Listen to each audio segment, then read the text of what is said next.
What's going on, everybody? Welcome to another Angle of Pursuit podcast, your fantasy football, sports betting, and NASCAR home here at fakepigskin.com. I'm your host, Kyle Robert. You follow me on Twitter at NotoriousKRO. With me once again, it's Brian Twining. What's up, Brian? What's going on, Kyle? We're only a few days away now from the kickoff of the NFL season, but I think what we're going to be talking about today is one of my favorite aspects of fantasy football, and that is roster turnover and scouring the waiver wire for the next big thing. Absolutely. We are going to talk some preemptive strikes. We're going to be looking at what we think might be the hot names come week one. Come week two, we wanted to get ahead of the game. We wanted to say, there's some people on your bench that you might have added, like a Devonta Freeman, who clearly isn't on a team, doesn't look to be going anywhere, and is just clogging up the back end. Where there's lots of players like that. So maybe you had an extra quarterback in case of an injury or whatever the case may be. So, if you have an extra space or two, or you're looking, hey, I'm going to need some guys that at this position because of this, that, and the third, I'm going to need some upside, whatever it may be.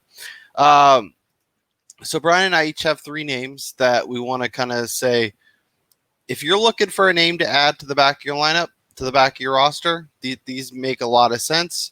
Here's why we're doing it.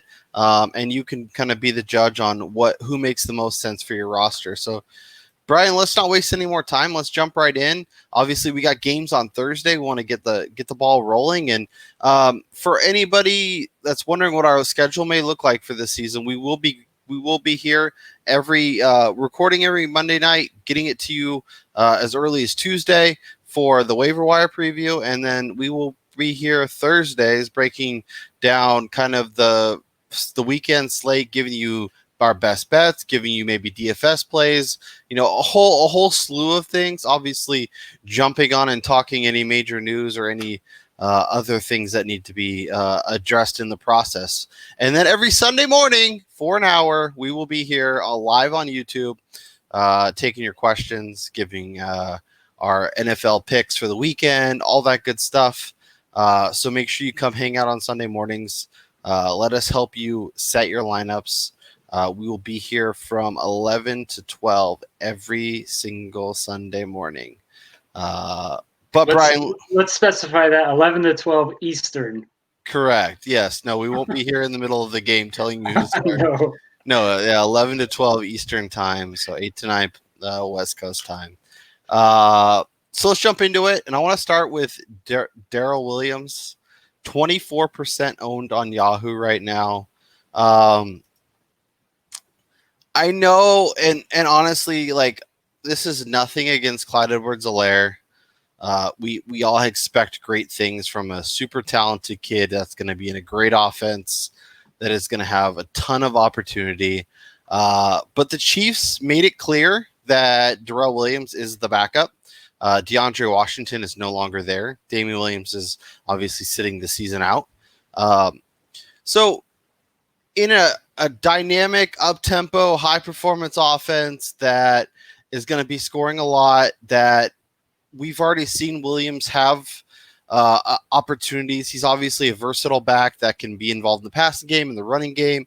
And I could see him having touches early in let's see what Helaire can do. Obviously, Helaire, if he's awesome and does what we expect, maybe Williams goes away. But he's a great bench piece, especially for the first week. And if we're watching Thursday night and going, oh, Williams is on the field for 30% of the snaps. Oh, and he's got 7 to 10 touches. And oh, he might be involved in this offense. People are going to be trying to run to the waiver wires. This is a guy that you want to pick up.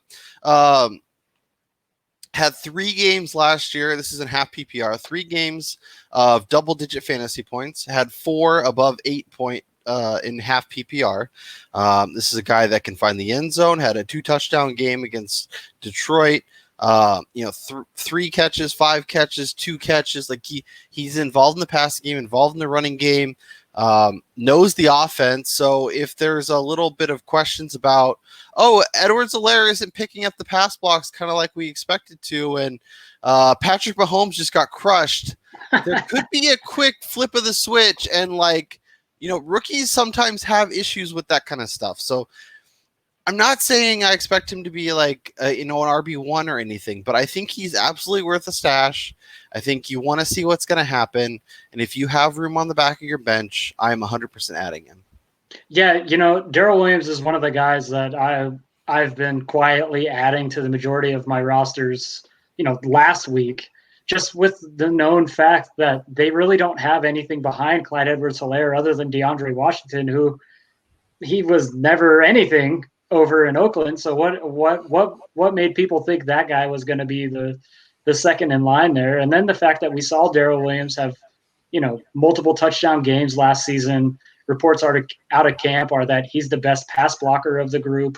Therefore, he's going to see a role in passing downs and passing situations, maybe the 2-minute drill. And like you said, this offense is supposedly going to be, again, just as high powered as we expect it to be. And even if he's only seeing 7 to 10 touches, those could be extremely valuable touches, especially if they're coming in or near the red zone or the goal line. And, for a pickup prior to week 1, this is the kind of guy that you're looking for who could surprise people and step into a 50-50 timeshare. Yep. And I know that's not traditionally Andy Reid's scenario, but it's also a scenario where he's starting a rookie running back in week 1. And this season's going to be a little interesting. And obviously we have a lot of expectations via what we've heard in training camp and kind of how a coach has worked in the past. But we're not always right, and things happen that we don't expect. So getting ahead of the curve, kind of getting ready for some weirdness, is a great way to be ahead of what everybody else in your league is doing and not have to spend 60% of your fab to pick up somebody who you might actually want to play. Yep. Brian, let's keep it rolling.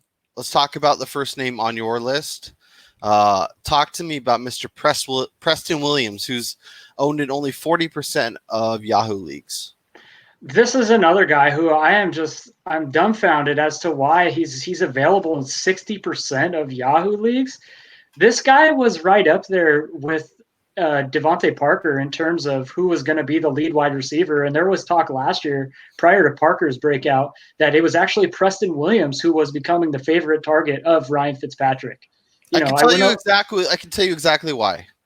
He went on. He played the first 9 games. If he had played the last 9 games and produced the way he had, people would be a lot more optimistic about his 2020 season. Yeah, and also too, to that point, if you look at the first 6 games of the year, the first 3 games that Fitzpatrick played, Miami was abysmal. They were getting just destroyed by teams. I mean, they could do nothing. Then they went to Josh Rosen, who was even worse than Ryan Fitzpatrick.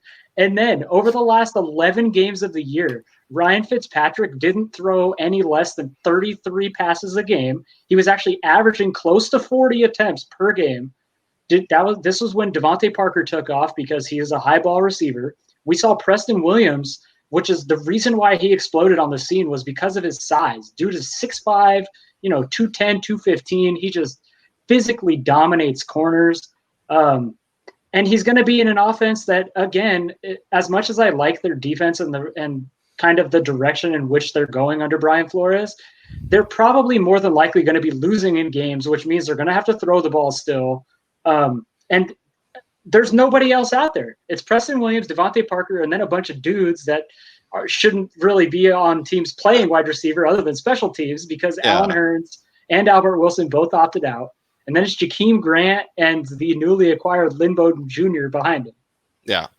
No, this team could be a very like Minnesota-esque where they funnel a majority of their targets to 2 pass catchers. And then obviously I expect big things from Mike Gesicki. So if you own him, good job and play him for sure. But yeah, I'm 100% with you. I love Preston Williams this year. I am really curious to see how him and Parker kind of, when they're both on the field and healthy, what that looks like and how much goes one way and how much goes. But yeah, I'm thinking like 35-40% to Williams, 35-40% to Parker, and then the rest just kind of mixed in with the backs and the tight ends. But yeah, like I said, if he had done what he did, it's recency bias is fickle, and if he had done it what he did at the last 9 games instead of the first part of the season, then we'd be talking about a different ADP. But I'm with you. I own a lot of Preston Williams in leagues where I need receivers. I've added him a bunch, and I'm expecting a big season. They obviously named Fitzpatrick as their starter for Week 1, so I think this team starts all systems go, chucking the ball all over the yard, and I think Preston Williams goes off. Yes, please. Let's keep it rolling, and let's talk about Jack Doyle, 30% owned on Yahoo. If you drafted a tight end, there's some Travis Kelce buzz. We'll see. I assume he'll be fine, but there was some talks of him getting a little banged up yesterday. Or if you're just like, I don't like my tight end, I don't want to roll with this guy. Jack Doyle's all of a sudden become a guy. I was team Trey Burton. He is starting the season on the IR, so that's obviously not going to happen. I keep falling for there's a couple players that just, it's the same guys year in and year out, man. Yeah, that's why I laughed when you said Josh Rosen. But Jack Doyle is absolutely a guy that I'm going to be excited to own. I think, I like the idea of what Paris Campbell can be. And I think, obviously the running backs are going to be interesting. But Phil Rivers has always been a guy who likes to use his tight ends, especially when they get in close. Jack Doyle's proven to be a guy that can handle volume, can handle the red zone work, and has been Frank Reich and Phil Rivers love tight ends. Jack Doyle has produced a fantasy, elite fantasy tight end type season. Back in 2017, had 108 targets, caught 80 for 690. I think he could be I think he can be 90 to 100 targets yet again. I think he could have a monster season, and depending on how their goal line system shake out and how much they're throwing versus passing, I think Doyle could absolutely be involved. And I if you need a tight end, or if you're like, I have a tight end like Evan Ingram, and I'm worried about him going down, and I know my league mates are going to be picking up whatever's left if I don't add Doyle now. So I'm, stashing him now could save you, through, if nothing else, the bye week. But and then if he pops like we think he can, then maybe he's a trade piece that gets you something else, or you trade Evan Ingram for something else, knowing you can roll with Jack Doyle. But I would be looking to add him if you need tight end help, if you are worried about your starter, or you just, you kind of ignored the position, going for some high upside running backs. And now that we are going into the season, we know what it's going to look like. Doyle becomes a great name to add to kind of fill out your roster. Yeah, I think Jack Doyle is one of my favorite players in the NFL, just to begin with, regardless if it's fantasy or real life. He's just that old school plotting tight end, it seems, with good hands. But, I think he's going to become a favorite of Phillip Rivers right away, as, for as good as the Colts rush offense is and how good their offensive line is blocking for the run, they are susceptible to the pass rush. And one thing that we all know about Phillip Rivers is that he can't elude a snail. So he's going to be looking to get rid of the ball quick and furious, and he's going to be looking towards Jack Doyle a lot in this offense. And all it's going to take is, upwards of 55, 60 catches for Doyle to end the season near tight end 1 range. And that's easily attainable in this offense, especially with him getting a head start over Trey Burton and developing a quick rapport with Rivers. Yeah. It feels like he could be a volume monster. I like the idea of Pittman, and maybe that's a slower build as the season rolls. And obviously the Paris Campbell hype is definitely there, but I think this offense has a chance to be really good and put up a lot of production. And I expect Doyle to be a big portion of that. Mm-hmm. Let's keep it rolling. Let's head to your Dallas Cowboys, and let's talk about a running back not named Ezekiel Elliott.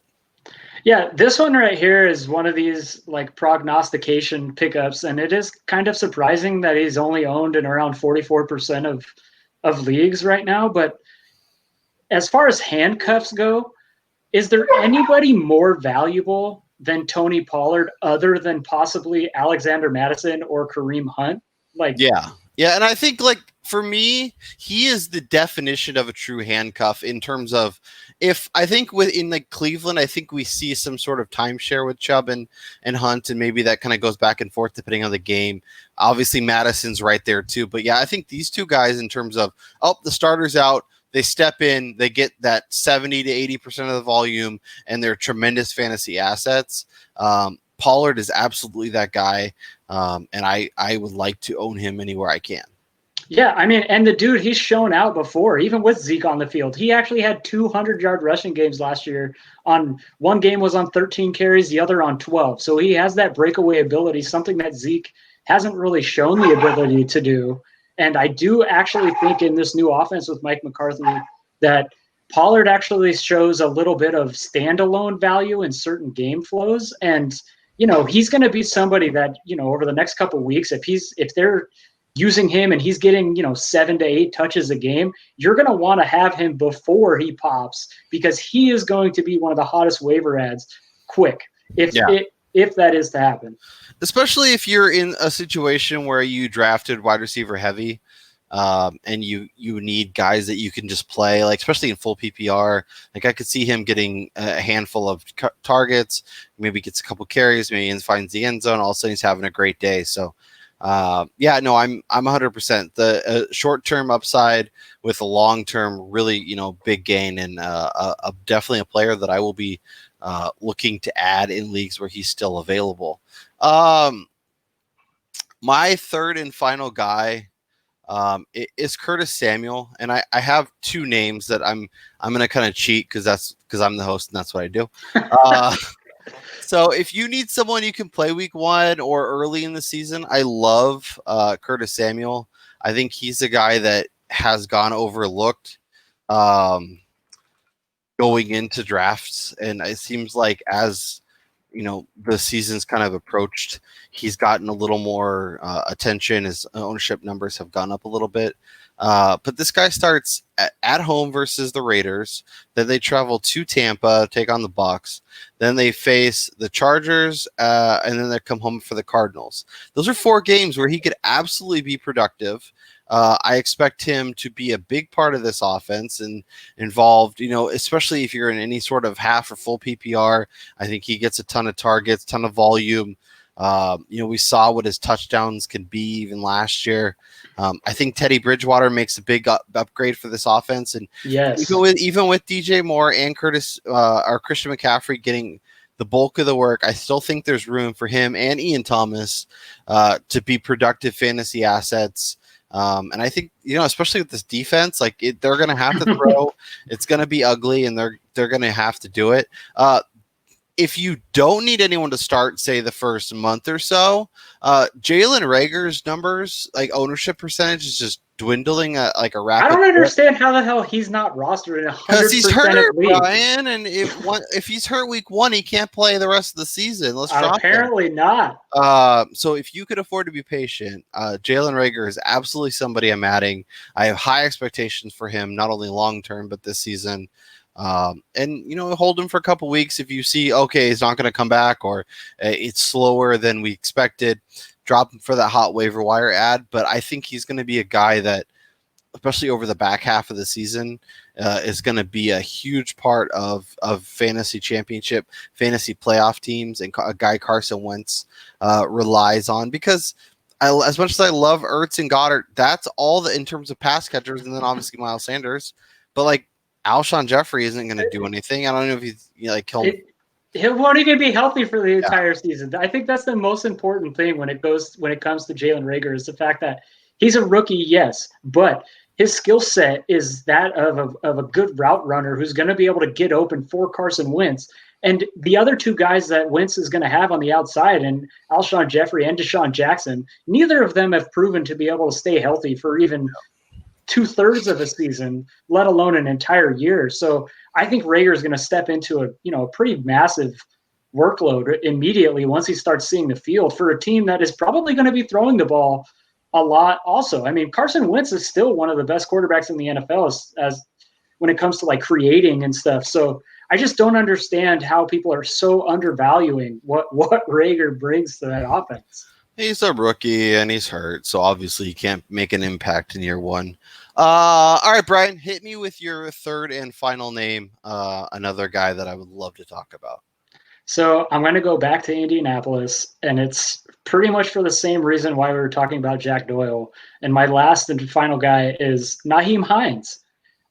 He's being so overlooked right now because of the two-headed monster in Marlon Mack and Jonathan Taylor. But the Colts aren't just going to run the ball with their running backs. And Phillip Rivers, over the last 3 years, has been targeting his running backs at a ridiculous rate. Even last year, seeing Austin Eckler see like over 100 and it's like 150 targets or something like that. And each of the last 3 years, running backs have seen over 115 targets combined for the two big guys on the team, being Melvin Gordon or Austin Eckler. And neither Mack or Jonathan Taylor have a history of being very good pass catching backs. Yeah. And that's Nyheim Hines. So if this is an offense that Frank Reich kinds of goes throwback with Phillip Rivers, and we start to see them run a ton of shotgun, and Rivers, like I stated with Jack Doyle, he's going to get rid of the ball quick because he doesn't want to be hit. They're going to be using a lot of Nyheim Hines. I could see him running in the slot. They could be using a lot of jet sweeps with him, having him on the field with Taylor or Mack. And it's just, again, it's somebody that you want to be ahead of the game with, because if he goes out week 1 and sees, 6 targets, catches 5 of them for 40 yards and a touchdown, immediately he's going to be a hot waiver wire pickup for a PPR league. Yeah, I guess the hope is that Jonathan Taylor kind of does what Melvin Gordon does, where obviously at Wisconsin, that's not an offense that is going to throw to their running backs a ton, but has shown flashes of it. But yeah, I think it's something that he probably develops over the first couple of years. Mm-hmm. And I always like targeting running backs in backfields that are different. Like Mack and Taylor are going to be fighting for like first and second down work majority of the time. That third down role is going to be kind of, we'll see. And like you mentioned, that you could kind of deploy Mack or Taylor along with Hines and kind of do some unique things. So I think it's a good name, especially in, like PPR leagues or half PPR. I think it's a lot more interesting. And everybody's like trying to pick up Chris Thompson and these other that offense sucks. I mean, there's going to be someone to throw, but he's going to get hurt week 3 like he always does. And it's going to be more headaches. And then we were talking about that before the show. It's like James Robinson and Divine Ozobigo and, Raikol Armstead was supposed to be the guy, but now he's got COVID and it sounds like he's going to be back for a while. We've seen bad offenses produce guys just because of volume. But I'd rather take my shot on somebody that is going to be a high impact guy on a offense that's going to move the ball. And the best part is if you add to one of these players and you're like, it's not working, or I need to drop him or something else, it's an easy cut. Like you're like, oh, this isn't working, guy, bye, and then pick up somebody else 2 weeks later, and you're off and running. It's a lot easier to rationalize dropping some of these names. But like we said, these are names that you want to hold before week 1.